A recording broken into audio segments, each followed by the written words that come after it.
Boa noite, jovens. Boa noite. Tudo bom com vocês? É uma alegria nós estamos aqui reunidos mais uma vez e agora já indo para o último tema do Seminário de Vida, mas não é um tema menos importante por estar ao final. Na verdade, de tudo aquilo que a gente viveu no Seminário de Vida, para ser aplicado, para que a gente viva verdadeiramente, tem que ser vivido num local específico. E esse local se chama comunidade. Comunidade. Pressupõe a existência de mais de uma pessoa. Claro. Relacionar-se. Muitas vezes na nossa vida a gente deixa de dar passos, a gente não consegue evoluir, a gente não consegue desenvolver, porque não temos bons relacionamentos. Veja que, por exemplo, o filho desenvolve características do pai, porque ele se relaciona com o pai. A filha desenvolve características da mãe porque se relaciona com a mãe. Veja que até mesmo a psicologia afirma que as pessoas que convivem ficam parecidas, não só psicológica, como fisicamente também. Então veja a importância do relacionamento, tanto capaz de ajudar a edificar a nossa vida, quanto capaz de também destruir a nossa vida. Por isso, com quem convivemos é importante, porque conviver é importante. Talvez isso seja meio estranho numa época em que se fala tanto de individualismo, na capacidade, nas propriedades do eu, né? E aí então, por que vocês acham que tem aumentado o número de pessoas doentes, psicologicamente falando, pessoas desequilibradas, desestabilizadas? Porque o fator justo que estabiliza o coração do ser humano é a convivência com o outro. Por que é a convivência com o outro? Por que tem que conviver? Porque como é que você vai exercer uma virtude, por exemplo, se você não conviver com ninguém? Suponhamos que some todo mundo. E aí você vai exercer, você vai falar, você não... Entende? Ser humano, criatura divina, faz parte de viver em comunidade. Isso são provas aqui, digamos assim, psicológicas, né? Agora uma prova teológica de por que nós fomos feitos para viver em comunidade. Observe, interessante que se a gente for olhar no Gênesis, Deus nunca está sozinho, né? Então, quando começa o processo de criação, Deus ordena e as coisas acontecem. Mas a impressão que dá quando a gente vê que Deus está falando e tem alguém ouvindo. Porque não dá para imaginar alguém falando se não tiver alguém ouvindo. Entende? Então sempre, desde o Gênesis, Deus nunca está sozinho. Muito mais, talvez, explícito se a gente for ver no momento em que Deus vai criar o homem. Porque então Deus não somente ordena, Ele está executando a ordem e também não está sozinho. Façamos, diz Deus, façamos o homem a nossa imagem e semelhança. Então Deus ali também há uma prova de que Deus não está sozinho, Ele está numa comunidade. Outra prova teológica da comunidade é a própria Santíssima Trindade, Pai, Filho e Espírito Santo. São exemplo primordial de qualquer comunidade. Ou seja, os santos da igreja vão dizer que o Espírito Santo é o amor do Pai e do Filho. Então entendemos que do relacionamento bom, do relacionar-se muito bom entre Deus Pai e Deus Filho, nasce o Espírito Santo. Os dons, os carismas, a manifestação da graça de Deus. Ou seja, todo relacionamento vivido na graça de Deus dá bons frutos também. Então entenda aqui o que é que a gente às vezes sente tão carente. Então, porque nós temos falta. Há no nosso coração, desde lá da manifestação do pecado original, um buraco do tamanho de Deus. Mas a gente não pode se relacionar diretamente com Deus. Ainda não estamos em santidade. Qual é a forma mais eficaz de nós nos relacionarmos com Deus? Qual é a manifestação mais, sei lá como que eu vou falar agora, qual é a manifestação mais nítida de Deus? O homem. Né? Não chega, lá o apóstolo chega e pergunta para Jesus Cristo, pede, na verdade, Jesus, mostra-nos o Pai. E ele diz, mostra-nos o Pai. Ora, quem vê a mim, vê ao Pai. Como quase assim dá para imaginar que Jesus está meio assustado, né? Ele é a manifestação do Deus vivo, os discípulos pedem para que ele mostre o Pai. Só que o relacionamento que ele tem com Deus é tão íntimo que ele é a própria manifestação de Deus. Jesus é o rosto divino de Deus. O próprio Cristo vai dizer, eu não faço tudo isso de mim, faço aquilo que quem me enviou, eu não faço a vontade do Pai. Jesus lá no Horto das Oliveiras, Pai, se possível, afasta de mim esse cálice, contudo não seja feita a minha, porém a tua vontade. O próprio Cristo manifesta no comportamento a execução da vontade divina na própria vida. Ele é a encarnação do próprio Deus. Então, nós também temos como que matar a saudade de Deus convivendo com o próximo. Veja a importância fundamental que é a vida em comunidade, a vivência fraterna. Porque nós fomos feitos pelo amor para o amor. Feitos, claro, para amar a Deus. Mas o homem é a emanação divina, a qual nós podemos tocar, abraçar, ajudar. Cristo se faz presente no mendigo na rua. Cristo se faz presente no bebê, na criança. Cristo se faz presente em todas as pessoas. E dessa forma nós podemos nos relacionar com Cristo, nos relacionando com todas as pessoas, mesmo, inclusive, aquelas que tão sabiamente nos incentivam todos os dias ao desenvolvimento das virtudes, principalmente a virtude da paciência. Sim, aquelas pessoas que despertam em nós aquela vontade de ser mais paciente. Ainda ali Jesus se manifesta.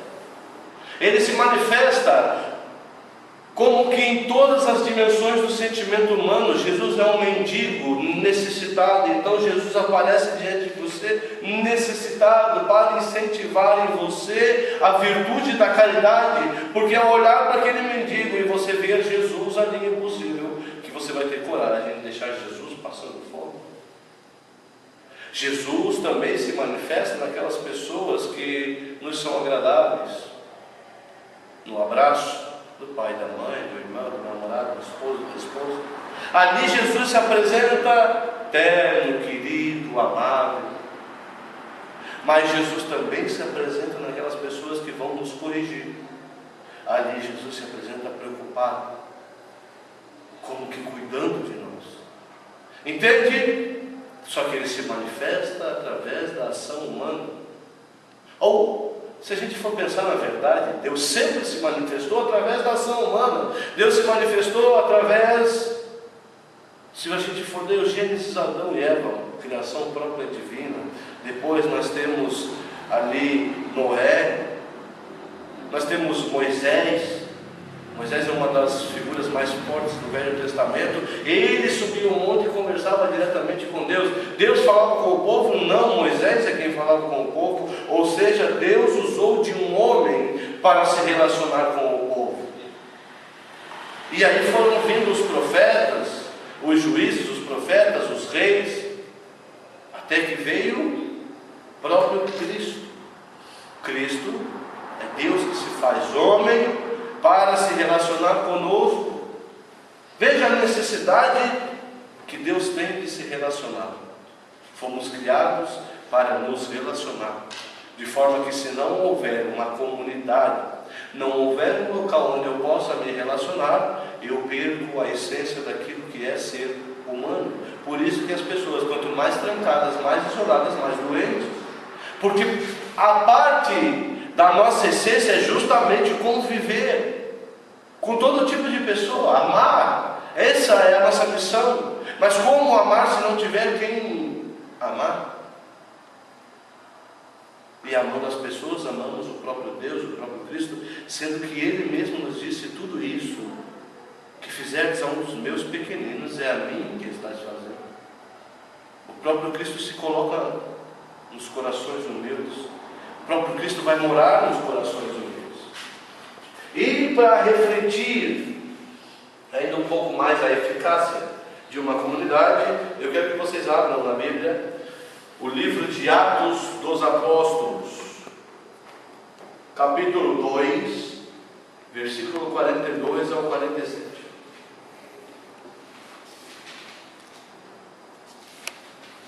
Atos dos Apóstolos, capítulo 2, versículos 42 ao 47. Amém? Fica logo depois do Evangelho de São João. Mateus, Marcos, Lucas, João, Atos dos Apóstolos.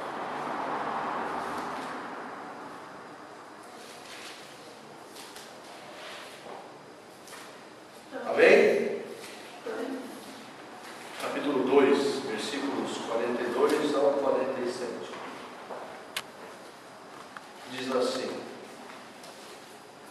perseveraram eles na doutrina dos apóstolos, nas reuniões em comum, na fração do pão e nas orações. De todos eles se apoderou um temor, pois pelos apóstolos foram feitos também muitos prodígios e milagres em Jerusalém, e o temor estava em todos os corações. Todos os fiéis viviam unidos e tinham tudo em comum.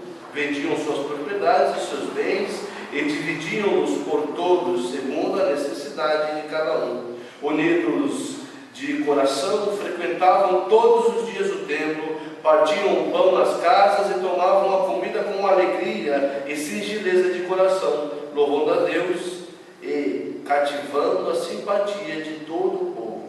E o Senhor cada dia lhe ajuntava outros que estavam a caminho da salvação. Isso aqui devia estar descrevendo um grupo de oração de vocês. Se alguém falasse desse grupo de oração, deveria usar esses termos. Aqui reflete a comunidade que os apóstolos deixaram. Veio Jesus, instituiu os apóstolos foram e fundaram comunidades, e as comunidades que eles fundaram agiam dessa forma. Muito mais o poder da oração em comunidade. A própria palavra em Atos vai nos contar que Pedro estava preso entre 7 guardas, acorrentado a 2 deles, e a comunidade estava lá em oração. De repente um anjo entra na cela, os grilhões da mão de Pedro se soltam, ele acorda e é retirado da cadeia. Isso inclui a guarda que estava acorrentada com ele, dormindo ao redor dele, o portão da cadeia, o portão da guarda e o portão da cidade de fora, que eram portões enormes de ferro. E Pedro acha que está sonhando, ele percebe que ele está acordado quando ele está fora da cidade. Entende qual é o poder da oração em comunidade? Acreditem e cresçam juntos. Há tantas coisas que nós podemos fazer melhor em comum. Estava comentando com a Ariane. Você, por exemplo, você vai fazer uma viagem. O retiro. Você pode ir sozinho? Pode sim, vai. Mas se você for com alguém, com certeza a intensidade desse retiro será diferente. As coisas que vocês vão experimentar é diferente. Não é à toa que o ser humano é como que atraído magneticamente a um relacionamento. Poucos de nós têm vocação religiosa, porque a maioria de nós sente o coração atraído para o relacionamento. E é uma coisa que nós não programamos em nós mesmos. Simplesmente nós fomos criados e temos esse desejo, como que gravado no coração, relacionados.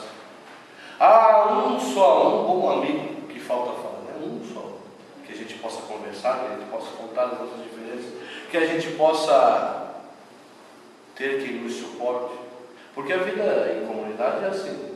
Uma hora a pessoa te suporta, porque todo mundo é um pé no saco de vez em quando, verdade seja dita, e a outra hora você suporta quem te suportou. Isso é comunidade. Se você levar esse comportamento para qualquer nível de relacionamento da sua vida, dá certo.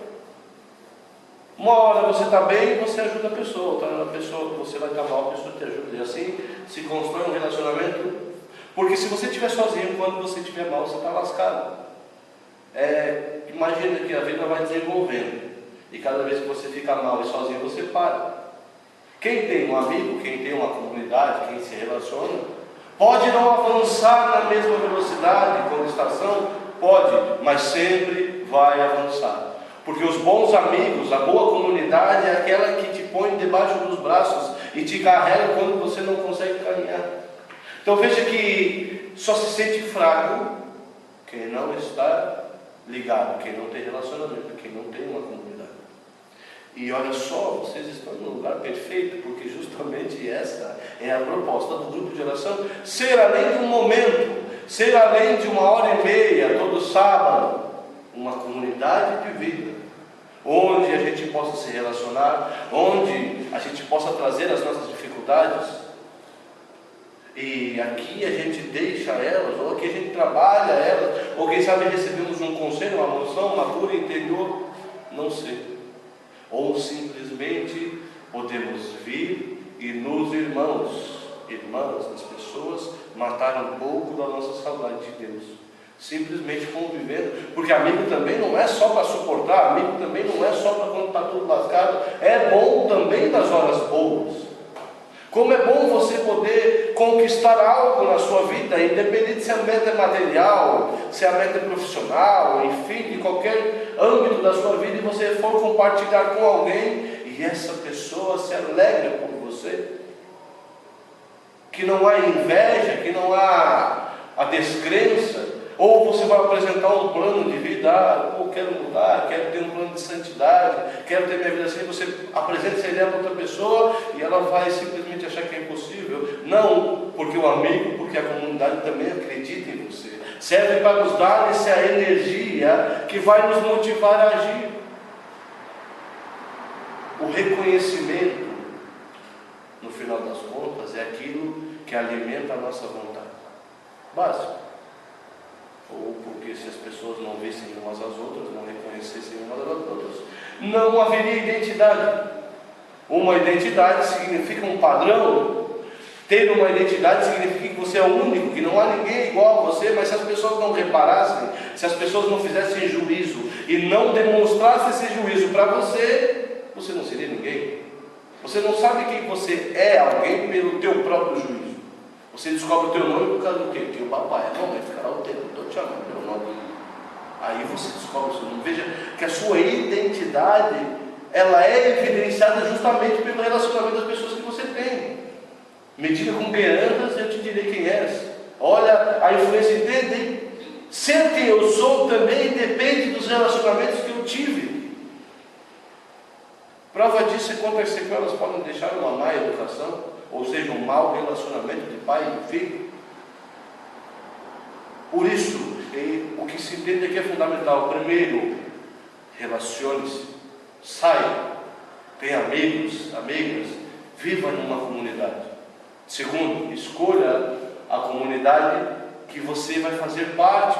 Escolha os seus amigos para não reclamar da influência negativa, para não ter esse peso na sua vida. Escolha com quem você vai se relacionar, escolha a rede de amigos, escolha onde você vai estar, porque sim, essas pessoas influenciam você. Não pense que, não tem nada a ver, entende? Sim, tem tudo a ver. Já viu leão andando com ele? Não rola. Por causa que criaturas diferentes têm hábitos diferentes, que vão para lugares diferentes. Você tem que se relacionar com os seus semelhantes. Sobre relacionamento, talvez a frase de Santo Tomás de Aquino, né? Amar as mesmas coisas e odiar as mesmas coisas. Se a pessoa ama as mesmas coisas que você e odeia as mesmas coisas que você, então essa pessoa é seu amigo. Se não se encaixa nisso, não serve. Porque vai chegar um momento na vida que invariavelmente vai haver uma proposta contrária à sua fé. Só que se essa pessoa que você se relaciona, na qual você depende do juízo dela, na qual a pessoa tem influência sobre o seu emocional, sobre a sua vontade, não tem a mesma fé que você, nesse momento pronto, sentiu amizade. Porque ou ela vai te pressionar a ter um comportamento que você não queria, ou ela vai ir e você não vai, ou ela vai fazer e você não vai, e aí começa a distanciar a amizade, começa a separar os mundos. Por isso a importância, e aí a graça e o privilégio de ter um grupo de oração. As pessoas vão afluindo para cá, cada um do seu jeito. Quem passa pelaquela porta a primeira vez é do seu próprio jeito. Só que entrando aqui, e aí a graça da ação do Espírito Santo, entrando aqui, sendo trabalhado, batizado, o caminho da graça, o caminho das virtudes, vai como unindo os corações. E aí é que se forma a verdadeira comunidade, porque uma comunidade é uma reunião de pessoas com o mesmo coração, caminhando para o mesmo objetivo. Veja que a passagem fala que todos vendiam tudo, tudo era comum, ou seja, tudo era, todo bem, toda graça, toda manifestação divina de poder, de glória, de honra, era dividido para todos, todos tinham o mesmo objetivo. Então, amizade, comunidade, você tem que entender o seguinte: tem o mesmo objetivo que você? Não. E qual que é o objetivo máximo? O máximo, qual que é o objetivo maior da nossa vida? Voltar para Deus, da onde nós saímos, ir para o céu. E cada pequena atitude que você tem conta. Não são só os grandes feitos dos grandes santos, não é só o jejum de uma semana, não, é um Pai Nosso, uma Ave Maria, um momento em que você esteja na graça de Deus é o suficiente para começar a construir a sua santidade. E várias atitudes dessas, pequenininhas mesmo, vão construir a sua santidade. Porém, o contrário é verdadeiro, e as atitudes negativas vão destruindo a sua santidade. E quando a gente está em dúvida, o que a gente faz? Procura também a comunidade. Aí aos irmãos, aquelas pessoas que participam, que têm mais experiência, têm o dever de orientar. Veja, a sociedade, comunidade, bem estruturada, ela serve para quê? Para que nós possamos ter um bom caminho de crescimento e amadurecimento, que vai nos levar a entender o amor e a graça de Deus. Isso é o que deve ser vivido num grupo de oração. Então veja, é impossível você ter uma vida realmente feliz, uma vida cumprindo o objetivo, porque felicidade é isso. Felicidade é quando você encontra o sonho de Deus para você. Felicidade é quando você encontra o teu objetivo de vida, a tua vocação, o teu chamado. E é impossível chegar a isso se você não estiver na comunidade, porque é a comunidade que dá o certificado, é a comunidade que diz: não, realmente a tua vocação é essa, porque eles olham para você e ajudam a você a perceber as tuas vocações. Então até mesmo a nossa vocação, cumprindo nosso objetivo de vida, só pode ser encontrado numa comunidade. É isso que nós temos que entender e perceber o seguinte: não dá para viver sozinho, não dá para fazer sozinho. A gente precisa de alguém, precisa das pessoas o tempo todo, precisa de pessoas sadias, precisa de pessoas boas que possam nos rodear, que possam nos ajudar, que ao menos não sejam pedras de tropeço. E para isso é necessário que nosso coração esteja aberto. Porque todo mundo tem pelo menos uma meia dúzia de pessoas que te rodeiam, que podem te ajudar, mas talvez o coração esteja fechado. E aí é um grande problema, porque o coração fechado, e muito provavelmente pelas mágoas do passado, pelos maus relacionamentos, ele como que fecha certas comportas do nosso coração, que vão deixando de nutrir a nossa vida espiritual, e aí a gente vai definhando espiritualmente. Então é necessário que o nosso coração esteja aberto, que a gente entenda que às vezes na vida há pessoas que não sabem se relacionar, e essas pessoas nos machucam, mas também talvez nem elas tenham aprendido a fazer da forma certa. Então que o nosso coração tenha a misericórdia de perdoar. O perdão, ele sustenta a comunidade, porque é necessário a todo momento.